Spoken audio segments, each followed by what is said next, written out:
Berlín, 7 de abril de 1945. La concepción de la entropía en la ciencia y la concepción del esfuerzo en el trabajo. Como es sabido, una de nuestras tareas es la de relacionar la ciencia de Occidente con la sabiduría de Oriente. Esto significa, en la práctica, que tenemos que relacionar las ideas y la estructura general del trabajo haciendo un paralelo con las ideas científicas tal como existen al presente. Ya hemos mencionado la palabra entropía, y les diré aquí que me parece una palabra desconcertante, dado que el sentido original en griego significa, por lo que sé, transformar. La ciencia emplea esta palabra en el siguiente sentido al aplicarla al universo, a saber, que el universo se degrada gradualmente, el Sol se enfría, la rotación de la Tierra se aminora cada vez debido a la fricción causada por las mareas, y en consecuencia la Luna se aleja cada vez más de la Tierra, y el cuadro final es el de un mundo muerto, donde no se produce el intercambio de energía tal como existe obviamente al presente, en que el calor del Sol calienta la Tierra y los otros planetas que lo rodean. Ahora bien, ya saben que vivimos en un universo viviente y no en un universo moribundo. Sin embargo, por el momento no nos detendremos en ello, sino que intentaremos concentrar nuestra atención en la entropía desde un punto de vista psicológico. Es preciso tener en cuenta lo siguiente. La entropía se acrecienta en cualquier intercambio de energía entre dos cosas, tal como una olla llena de agua caliente y otra llena de agua fría colocadas una junto a la otra. Gradualmente las dos ollas llegan a tener la misma temperatura y entonces la entropía está al máximo, puesto que no hay más intercambio de esta forma de energía llamada calor. Similarmente, si se tiene una pila eléctrica y se conecta con un alambre el polo negativo con el polo positivo, no se tarda en agotar la corriente. La pila se descargó y ninguna energía va de un polo al otro. La siguiente concepción de la entropía tiene que ver con el desorden y el orden. Desde este punto de vista, un aumento de entropía significa un desorden acrecentado de las partículas que forman la cosa en cuestión. Por ejemplo, un reloj de metal es una máquina que tiene orden, un arreglo ordenado de sus partes, pero suponiendo que pone ese reloj a una temperatura de varios miles de grados, todo el metal se fundirá, es decir, todos los átomos y moléculas estarán en desorden y el reloj dejará de existir como máquina ordenada. El reloj desaparece y es reemplazado por un movimiento desordenado de todas sus partes en términos de moléculas y átomos. Schrödinger da un buen ejemplo de lo que significa una creciente entropía. Dice que si se dejan los libros y los papeles sobre una mesa sin ordenarlos, se obtiene una creciente entropía, es decir, un desorden creciente, y por cierto se puede llegar a un estado en que el máximo de entropía tiene lugar y todo está en total confusión. Por eso dejaré de considerar la entropía desde el punto de vista del orden y el desorden y la conectaré con lo que podríamos llamar entropía psicológica. Probablemente saben que si no ordenan sus pensamientos ahora y luego tratan de formularlos, sus pensamientos pasarán a un creciente desorden y esto significa una creciente entropía. Puesto que cuanto menos arreglado y más desordenado es un estado de naturaleza, significa físicamente una creciente entropía de dicho estado, creo que podemos transferir esta idea al dominio psicológico y quizá de este modo entenderla mejor. Por esta razón sugiero que la formulación de nuestros pensamientos, sobre la cual tan a menudo insiste el trabajo, puede compararse con un esfuerzo tendiente a disminuir la entropía en uno mismo. Por otra parte, si no se tiene claridad en la mente, si nunca se dice, ¿qué voy a hacer ahora? ¿O, en qué pienso realmente? ¿O, qué significa esto? Puede compararse a un aumento de entropía, es decir, a un aumento de desorden en nuestro mundo psicológico interior. Schrödinger nos muestra que la vida y su base material están altamente organizadas y presentan un orden que no se encuentra en los sistemas físicos ordinarios, es decir, en la materia ordinaria. Tal vez sea innecesario señalarlo porque todos habremos reparado en ello, al ver una semilla que se transforma en una planta. Pero constituye un verdadero progreso para la ciencia, que pocas veces se enfrenta con todos los hechos. Luego la vida se caracteriza por un elevado grado de orden que es transmitido por el plasma germinal o semilla, y logra un resultado ordenado tales como plantas, árboles, cuerpos humanos, y esto es muy diferente de la materia no organizada tales como piedras, arena, metales, etc. Dicho en palabras sencillas, significa que los científicos se dieron cuenta que hay una fuerza ordenadora en los fundamentos de la vida que dispone las partículas materiales de un modo definido, y transmite ese orden de generación en generaciones y se distingue completamente de las reglas generales que se aplican a la materia no viviente. Ahora bien, considerando el tema desde el punto de vista psicológico, desearía hacerles una pregunta. Suponiendo que puedan satisfacer cada deseo, suponiendo que se identifiquen con todo, suponiendo, en suma, que nunca trabajan sobre sí, ¿su entropía psicológica aumentará o disminuirá? ¿Estarán de acuerdo conmigo que aumentará? Es decir, les será cada vez más difícil gustar y llegarán en todas las direcciones a una especie de saciedad, estarán, por así decirlo, hartos de todo. Tomo esto como el equivalente psicológico de la entropía física, como cuando una olla caliente y una olla fría llegan a una temperatura común y entre ellas ya no se produce más ningún intercambio de calor.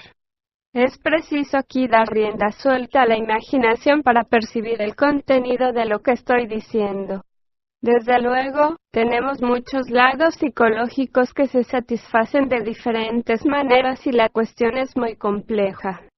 Pero estarán de acuerdo que, tomando el centro instintivo, el hambre disminuye la entropía mientras que el hartazgo la aumenta, produciendo un estado de saciedad. Ahora bien, el trabajo nos enseña que debemos hacer esfuerzos en nosotros de diferentes maneras. ¿Están de acuerdo conmigo cuando digo que el esfuerzo disminuye la entropía y hacer lo que a uno le da la gana aumenta la entropía? Tomemos el ejemplo de formular nuestros pensamientos. Esto requiere una definida clase de esfuerzo. ¿No se sienten más nuevos después o no? ¿Sienten que tienen más energía disponible o no? Creo que todos estarán de acuerdo conmigo que se siente más energía, que uno se siente más vivo. Esto significa que se ha disminuido la entropía en uno y así se tiene más energía disponible para dar o para emplear. Pero suponiendo que uno se aburre hasta la muerte, que está harto, repleto de alimento, saciado de sexo y de pereza, o bien que se vive, simplemente, sin preocuparse por nada, sin intentar siquiera entender el propio trabajo, interesarse por algo, que se va a la deriva, entonces creo que estarán de acuerdo conmigo cuando digo que de este modo se aumenta la entropía psicológica. Ahora relacionaré lo dicho con dormirse cada vez más en el sentido del trabajo. Quiero decir que esta creciente entropía psicológica puede ser considerada equivalente a un creciente sueño psicológico. Ya saben lo que nos sucede a todos a menos que trabajemos. Llegamos a un estado en que descuidamos todo, en que no hacemos ningún esfuerzo real de atención y no podemos concentrarnos, sino que en realidad dormimos. No podemos aplicarnos a cosa alguna, y de este modo, no tomamos nuevas impresiones. Nunca tratamos de aprender nada nuevo y en lugar de horrorizarnos por nuestro estado de ignorancia nos dejamos ir a la deriva en la corriente de la vida. El principio fundamental de este trabajo consiste en despertarnos de esta clase de sueño, por lo tanto creo que me está permitido decir, en el paralelo que estoy trazando entre la entropía física y la entropía psicológica, que el principio fundamental del trabajo estriba en disminuir la entropía en nosotros mismos por medio de ciertos esfuerzos definidos y ciertos choques que nunca pensaríamos darnos en la vida ordinaria. Ahora bien, todos los esfuerzos comportan ciertos sacrificios. Supongamos que me siente para entender un libro difícil. ¿Qué tengo que sacrificar? tengo que sacrificar mi deseo de pereza y de no hacer nada.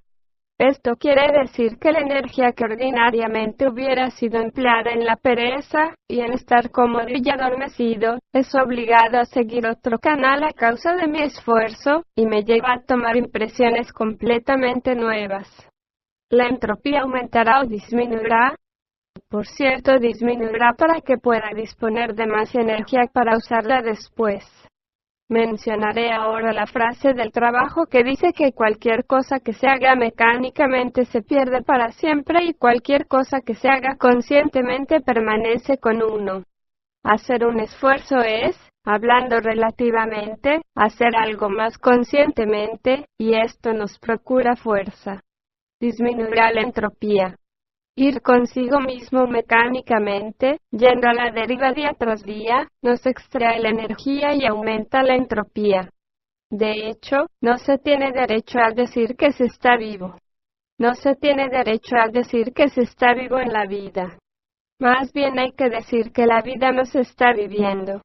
Mencioné la palabra sacrificio y dije que todos los esfuerzos comportan el sacrificio de algo como, por ejemplo, cuando se es negativo con alguien y se esfuerza por no identificarse con ello. Este es un sacrificio. Es el sacrificio de la energía que de otro modo nos haría negativos, y si al mismo tiempo se recuerda el propósito que se hizo en relación con la particular y más peligrosa forma de emoción negativa, la energía se encauzará para cumplir el propósito y ayudará a aquellos yoes que desean crecer. Ahora bien, ocupémonos de los grandes símbolos de sacrificio que han existido históricamente en el pasado, principalmente en la forma de símbolos religiosos, y pensemos en ellos en conexión con la idea del esfuerzo que disminuye el estado de entropía y provee una nueva fuerza, una nueva energía. Está antes que nada el símbolo de Cristo en la cruz, que dio tremenda fuerza al mundo en aquella época. Hay también otro símbolo que pertenece al mismo periodo que es más fácil de comprender. En primer lugar, el símbolo del mitraísmo, religión que se extendió por toda Europa antes que el cristianismo la venciera. Es el símbolo que se ve sobre placas y en la estatuaria del Museo Británico. En otros lugares se veía al dios no en la cruz, sino montado sobre un toro en el cual hundía un cuchillo y de cuya sangre brotaba el trigo y otras cosas útiles para la vida. Este es el símbolo del sacrificio del lado animal, y la idea subyacente es disminuir la entropía, transformar la energía desde un nivel inferior a un nivel superior, porque si se satisfacen siempre los instintos como un animal, no se puede esperar que la energía se transforme en algo perteneciente a un nivel más elevado. Ahora bien, en el trabajo tenemos otro símbolo, que conocemos al principio, a saber, el primer choque consciente. Veremos que esta es una transformación de energía producida por el choque o esfuerzo. El trabajo no comienza con los instintos y apetitos, sino con los pensamientos, sentimientos, formas de identificación, formas de imaginación, emociones negativas, consideración interna, etc. El trabajo dice que estos son los primeros esfuerzos o sacrificios que son precisos hacer antes de lograr algo. El segundo choque consciente está en un diferente lugar, pero no nos referiremos a él porque debemos conocer primero qué es el primer choque consciente, y esto exige años y años de constantes experiencias nuevas, de nuevas introspecciones y de nuevas maneras de dárnoslo a nosotros mismos. El trabajo no se inicia con el toro de Mitra, con los instintos animales. Tiene más bien su punto de partida en el hombre psicológico que en el animal que está en él. Si el hombre psicológico cambia, entonces el animal empezará a cambiar, o más bien empezará a ver cómo debe cambiar el animal y convertirse no en un animal salvaje sino en una criatura útil, con la cual puede vivir en juiciosa paz y sin sentir contradicciones. Por cierto, ha de llegar el momento en que tendremos que conocer a nuestros animales y penetrar en ellos para descubrir lo que quieren decir. Pero esto pertenece a una etapa posterior, Por ahora, examinaremos ese otro lado, ese hombre o mujer psicológicos que no creemos ser, esa persona imaginaria que ha de ser dividida en partes.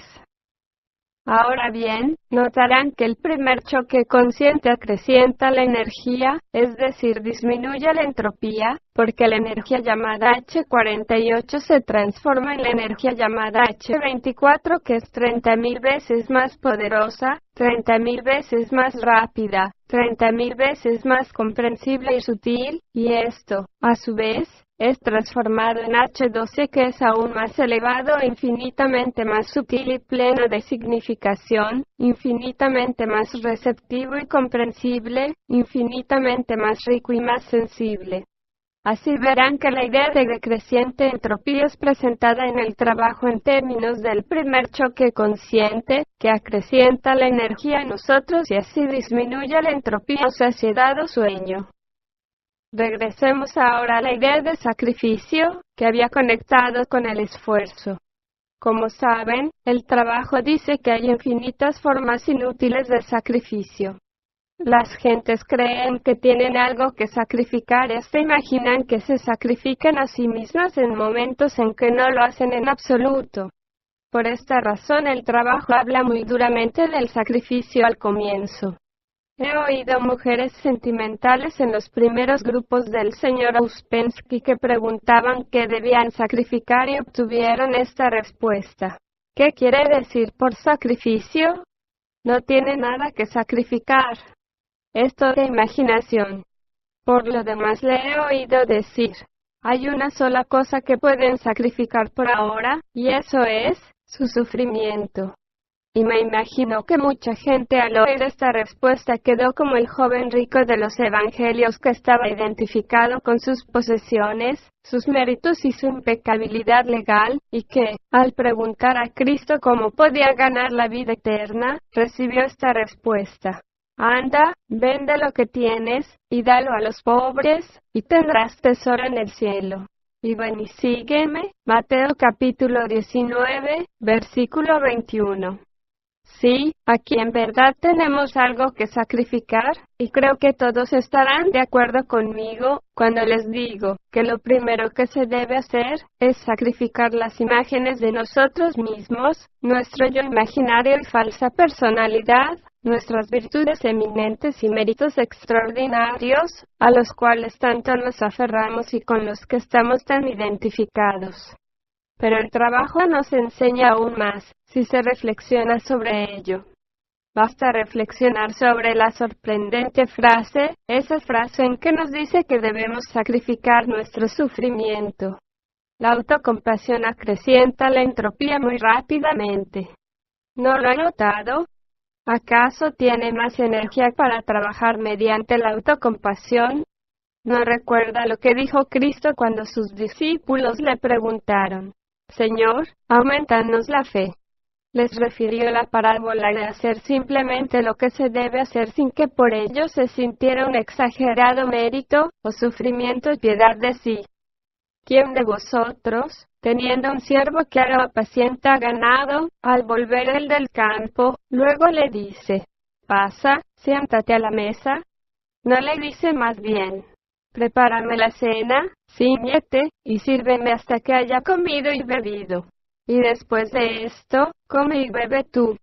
¿Acaso da gracia al siervo porque hizo lo que se le había mandado? Pienso que no. Así también vosotros, cuando hayáis hecho todo lo que os ha sido ordenado, decid, siervos inútiles somos, pues lo que debíamos hacer, hicimos. Lucas capítulo 17, versículos del 7 al 10. Es interesante, porque aquí cabe decir que la fe tiene el significado de algo que disminuye la entropía y libera energías, que de otro modo, nos ahogarían al inundar los canales del automérito, de la compasión de sí, de los apetitos, de la pereza y de los estados negativos. Pero, si fuéramos a hacer uso de esta idea, la cuestión sería, Señor, ¿cómo se puede disminuir nuestra entropía?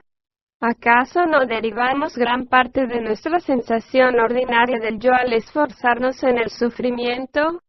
Luego, para el trabajo esta es una mala sensación de yo. ¿Cuántas veces en verdad sentimos habernos preocupado y cuántas sentimos haber sufrido en silencio? Nunca logramos el reconocimiento que según nuestro sentir nos deben. Además nos cantamos muchas cantinelas.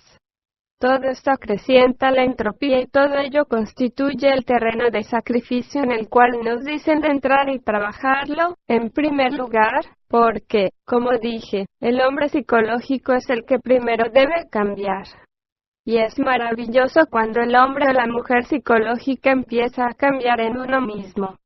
Es maravilloso porque se siente un aporte enteramente nuevo de energía. Se empieza a escapar de las limitaciones que uno inconscientemente había establecido.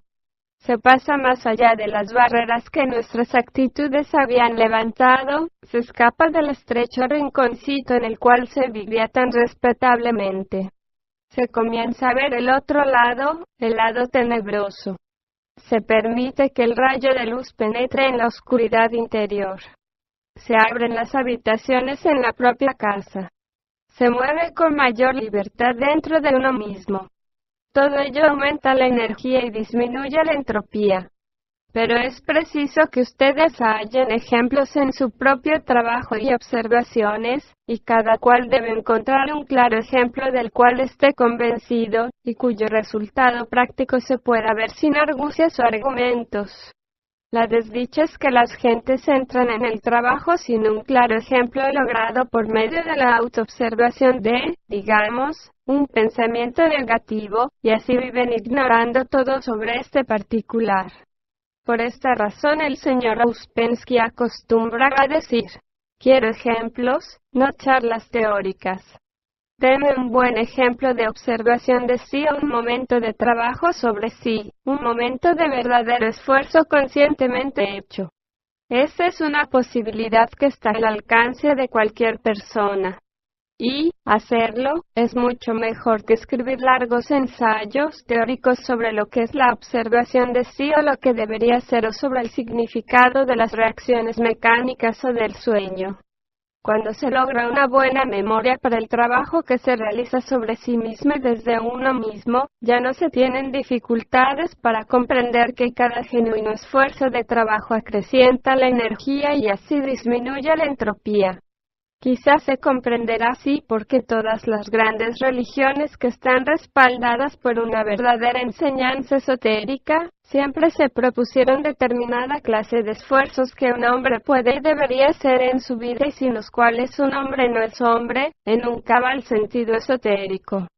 Creo que la olla caliente a que nos hemos referido, si pudiera darse a sí misma choques, llegaría a ser cada vez más caliente, es decir, aumentar y irradiar su energía. Las ollas no lo pueden hacer, pero el esoterismo dice que el hombre sí lo puede hacer, dándose los choques correctos en el momento oportuno, y así alcanzar un nivel de energía por entero diferente, no el hombre mecánico que se gasta tempranamente en la vida y así se convierte en una persona muerta, sino al hombre que busca ser más consciente y al hombre que por una elección deliberada se interna en el camino del desarrollo interior, de la transformación interior, de acuerdo con una enseñanza que proviene de aquellos que ya han recorrido este camino.